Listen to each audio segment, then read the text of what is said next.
Hi, I'm Tyson Franklin, and this is video 3 out of 30 from my 30-day video challenge. Today, I want to talk about a concept called the bandwagon effect. This is another topic that I do talk about in the 12-week podiatry business reboot. Now, I'll read the definition and then I'll explain my thinking behind it. So the bandwagon effect is a phenomenon whereby the rate of uptake or beliefs, ideas, fads, and trends increases the more they have already been adopted by others. So it is, people sit back, something will start, everyone will sit back, and once everybody else starts to do it and it looks like, okay, this is a trendy thing to do, this is something everybody else is doing, I'm going to feel left out if I don't do it. Bit of FOMO, fear of missing out. That is the bandwagon effect. So example would be when they had the push-up challenge, a few people started doing it, then everybody started doing it. You had the ice bucket challenge where they're picking things up, stuffing it on their head. Initially, people weren't doing it, but then as more and more people did it, other people got involved. Now, how does this relate to your podiatry business?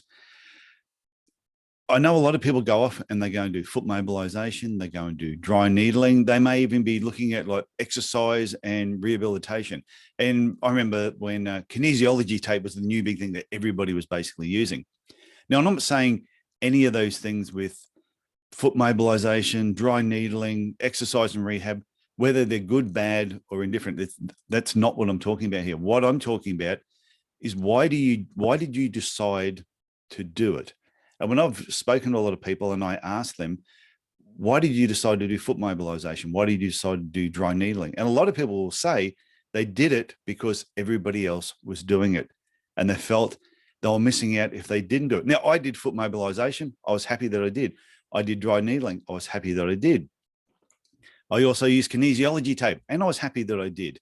But what you got to ask yourself before you run off and do these things, are you doing it because your patients need it and require it, and it's going to be an additional, string in your bow, or are you doing it because everybody else is doing it, and are you just jumping on the bandwagon? So I think when you look at what it costs you to go off and do different courses, ask yourself, are you doing it because your clinic needs that skill and you need that skill, or are you doing it just because everybody else is doing it? And I think it's really important to ask that question, because another thing that I've found out when I talk to people during coaching calls and even in group situations, when I ask them, how many people have done foot mobilization? Certain amount of people put the hand up. Dry needling, they'll put the hand up.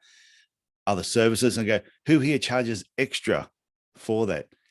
And very, very few people say, oh yeah, I charge extra when I do that. They go, oh no, I just included this part of the consultation. It's just like an additional service. And I think, okay, well, you've spent thousands of dollars to fly off, go and do this course, do all this training, and then you're not making any additional income from doing it. So is it really benefiting your patients, or is it something you're just now doing because everybody else was doing it? So have a really hard think about that. Are you just jumping on the bandwagon because everybody else is, or is it something that you really believe is going to help your patients? And if you think it's going to really help your patients, then you're not jumping on the bandwagon. You're doing it because it's going to be good for your patients. I had another thought, but I'm not going to share that now. It's got to do with social media. I'm going to keep that for another day. Okay, I'll talk to you later. Bye.